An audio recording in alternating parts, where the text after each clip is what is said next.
Pentru tăierea pe contur am printat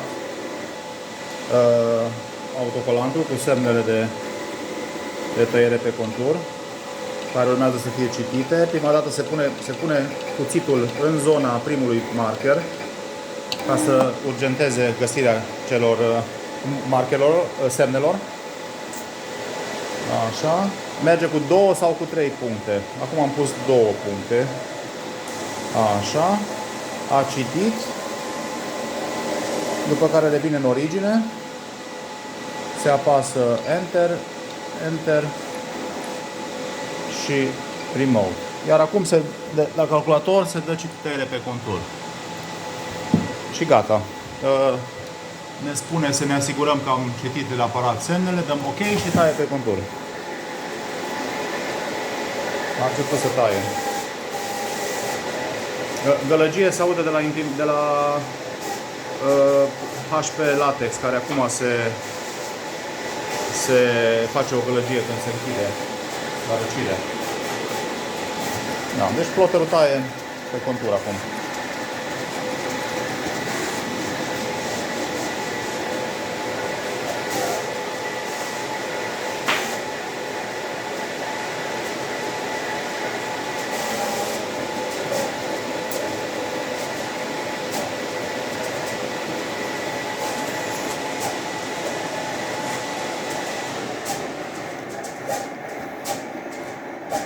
Gata, a terminat și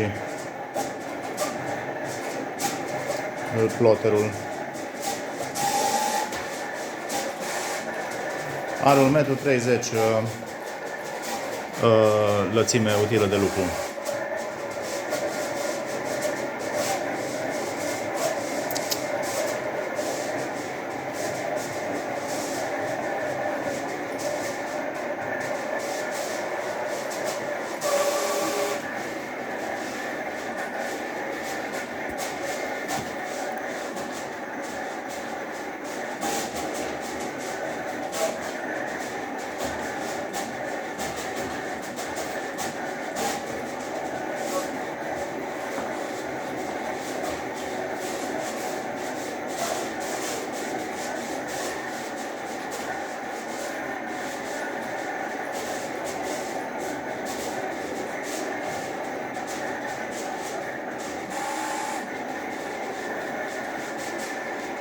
O să vă arăt la sfârșit rezultatul.